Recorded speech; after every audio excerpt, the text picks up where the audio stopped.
Está con nosotros don Ignacio García Valdecasas. Muy buenos días. Buenos días, José Antonio. Aquí estamos encantados a vuestra disposición y saludando a la audiencia de Negocios Televisión.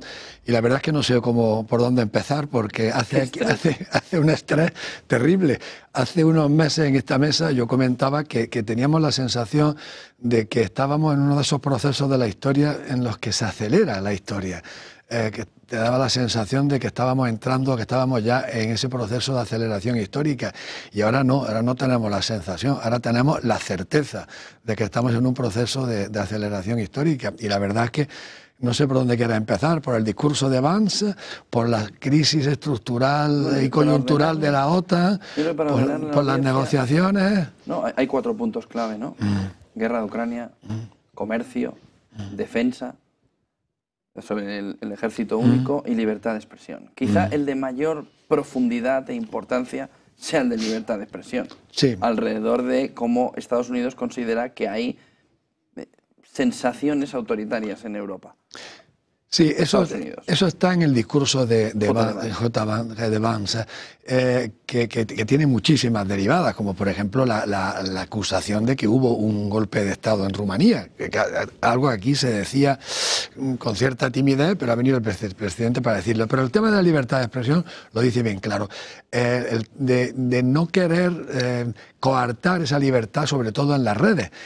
Y da un caso práctico que es muy ilustrativo, que es el caso del COVID, y cómo durante mucho tiempo se estuvo censurando la discusión de si había salido o no había salido del laboratorio de Wuhan, que ahora luego se ha demostrado que efectivamente el virus, y no del chapolín o del pampolín, aquel animal extraño que nos hacían creer que venía de un mercado. Y la respuesta, sobre todo de algunos responsables políticos alemanes, no ha sido del todo honesta, porque él no se ha referido en ningún momento a los delitos de odio, ni a las incitaciones de odio.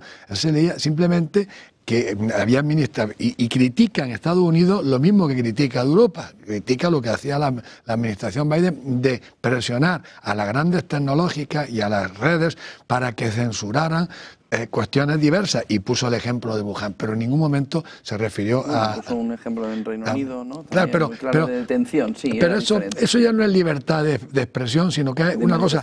Sí, es una cosa que él tiene mucho en su corazón, porque él es un católico practicante y creyente y activo miembro del movimiento antiabortista. Entonces la crítica que le hizo al Reino Unido va en otra línea de coerción de libertades. Pues claro, decirle a una familia escocesa que en su casa no puede rezar libremente porque está dentro del área de 200 metros de una clínica abortista, pues francamente es una exageración, y el vicepresidente vino a poner el dedo en la llaga.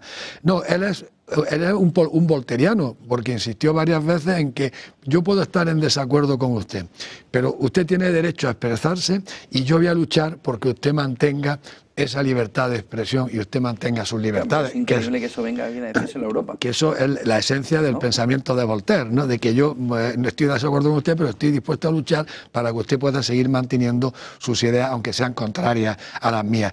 Y la crítica al propio Estados Unidos actual, y sobre todo en la administración anterior, por coartar la libertad en las redes. Porque al final, yo lo insinué y lo he dicho también en esta mesa, los grandes fake no nacen de un youtuber.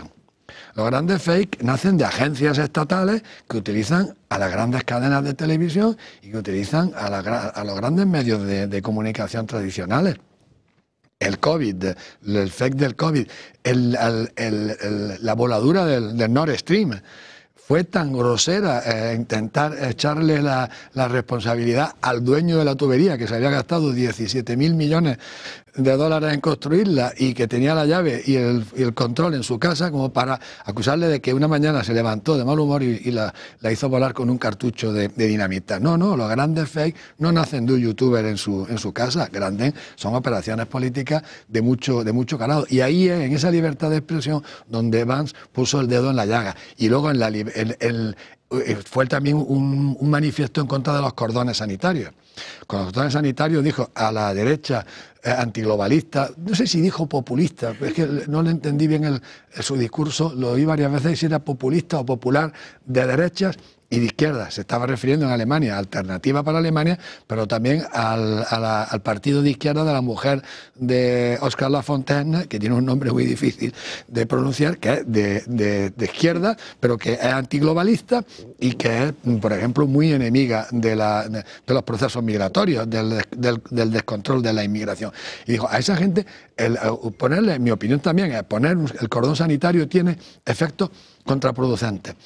Y criticó en la conferencia de Múnich que esos representantes políticos, miembros del Parlamento alemán, elegidos por el pueblo alemán, no estuvieran invitados o estuvieran prohibidos para participar, por ejemplo, en la conferencia de Múnich.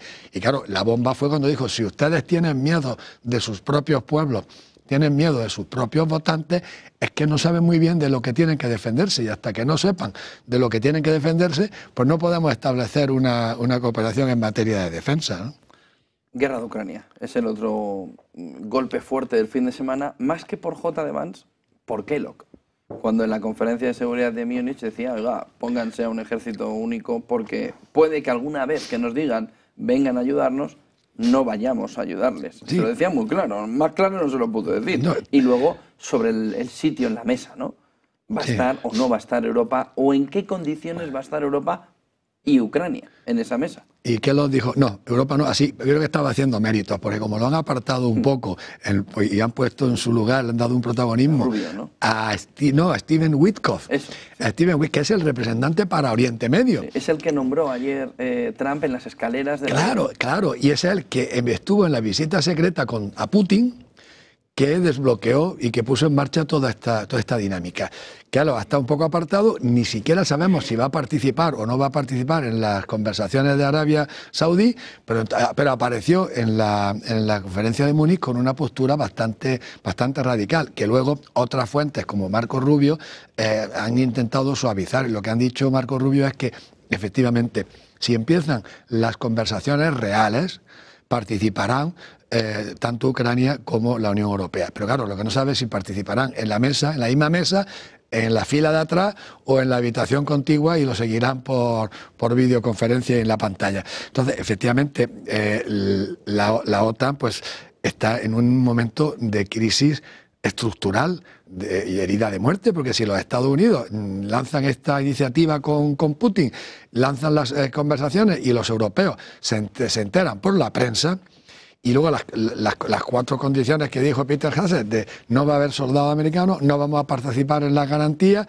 no va a ser una operación de la OTAN y ustedes, el artículo 5, no cuenten con el artículo 5, y Ucrania no va a poder mantener su integridad territorial.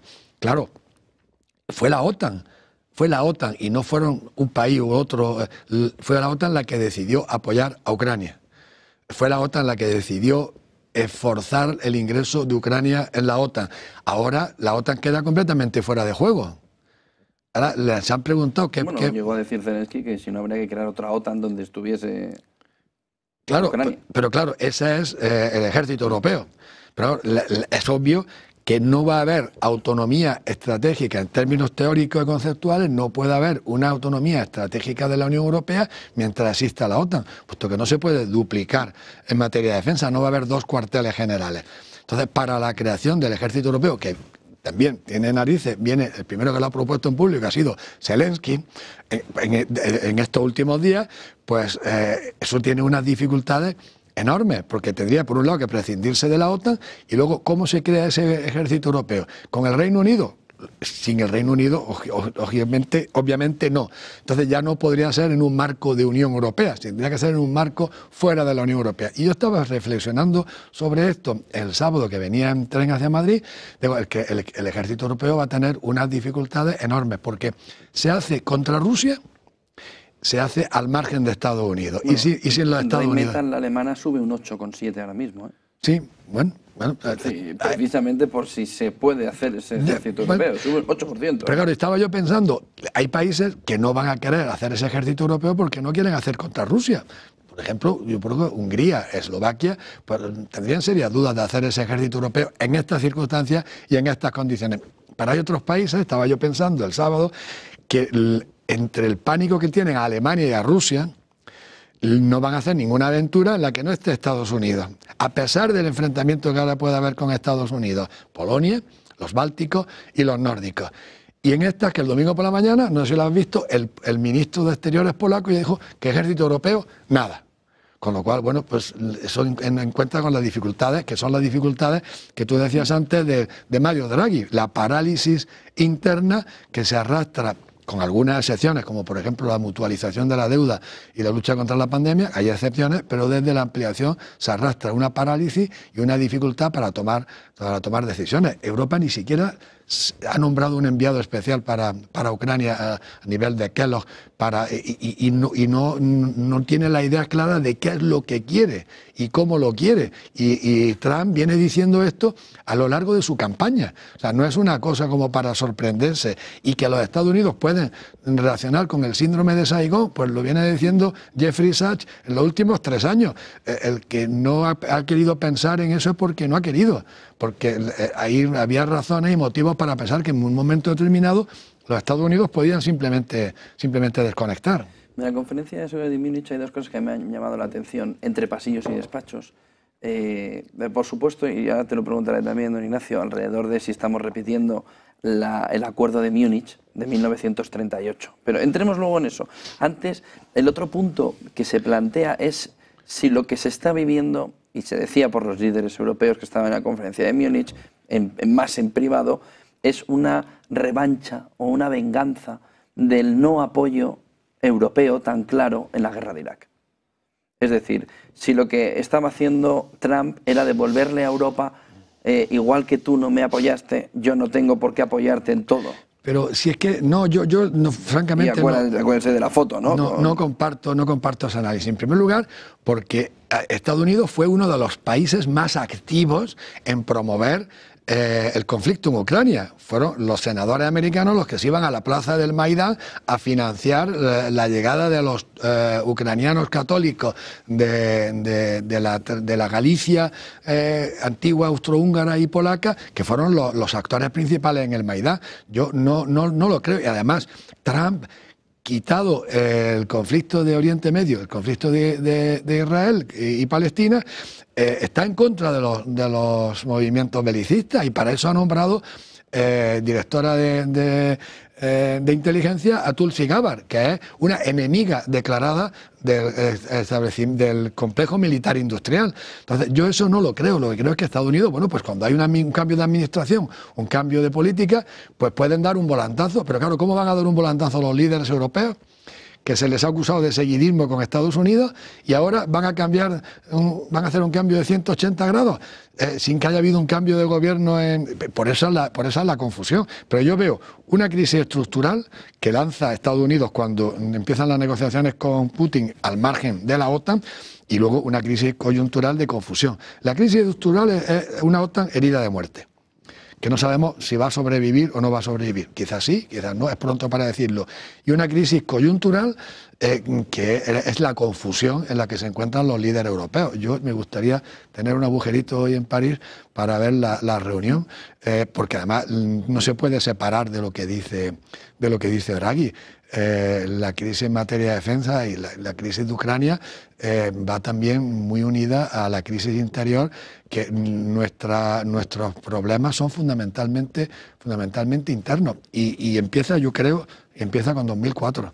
Empieza con una ampliación forzada por los anglosajones, Reino Unido y Estados Unidos, y aceptada por Alemania alegremente, pensando que iba a recuperar y que iba a reconstruir su Lebensraum en Europa Oriental, y que al final, bueno, pues Francia tuvo que aceptarlo, y una vez que lo aceptó Francia, no es que la ampliación fuera errónea, no, la ampliación fue correcta. Lo que fue erróneo fueron los ritmos y los tiempos. Comparando esa negociación de adhesión con la que tuvo España durante 15 o 20 años, comparando los dos tratados de adhesión, bueno, pues ahí vemos la explicación de los problemas. Pero bueno, la situación está apasionante para un analista internacional. El último punto que quería comentar es Múnich 1938. Es decir, el miedo europeo es ceder igual que se cedió a Hitler con los Sudetes en Checoslovaquia, que el Donbass signifique eso en un entorno expansionista, y aquello no sea el final del movimiento expansionista de Putin. Al menos es lo que está poniendo Europa encima de la mesa. Sí, yo eso lo entiendo. Yo eso lo entiendo, pero la mayoría de los analistas independientes, como Mersheimer, como Jeffrey Sachs, como Stephen Walsh, como el coronel MacGregor, Carl Ritter, señalan, pero bueno, si ha tardado Rusia 3 años en avanzar 50 kilómetros de frente con un país que ni siquiera tenía ejército y que lo único que tenía eran los 80.000 soldados que formó el Reino Unido en el campo de formación donde cayó el primer misil y que luego no se supo nada porque era un campo de entrenamiento de 300 kilómetros cuadrados cerca del BOF, el BIF Lemberg, por decirlo en todos los idiomas, que nadie se ofenda. Pues no parece que sea una gran amenaza un ejército que tarda 3 años en avanzar 50 kilómetros. La mayoría de los analistas pues no lo ven. Ven que la guerra de Ucrania se causó específicamente, según dijo el Stoltenberg, en el Parlamento Europeo y en Kiev, en 2 ocasiones que yo he citado en esta mesa varias veces, se causó fundamentalmente o casi exclusivamente por la insistencia en que Ucrania entrara en la OTAN. Y ya el profesor Merchan me había dicho con 10 años de antelación que si eso ocurría, Rusia no lo iba a aceptar porque lo iba a considerar una amenaza existencial y iba a destruir Ucrania antes que permitir que Ucrania entrara en la OTAN. Que de ahí se puede deducir una amenaza de Rusia para el resto de Europa. Bueno, a riesgo de equivocarme, yo creo que esa amenaza es bastante dudosa y se ve en el campo de batalla lo que le ha costado a Rusia avanzar 50 kilómetros. Pues, y muchos observadores niegan la mayor. Pues muchísimas gracias por toda esa fotografía, don Ignacio García Valdecasas. Buen día y buen negocio. Muchas gracias, Antonio, a vuestra disposición y a la de la audiencia de Negocios Televisión. Muchas gracias. Buen día y buen negocio. Una última hora importante, antes de ver la apertura también del mercado.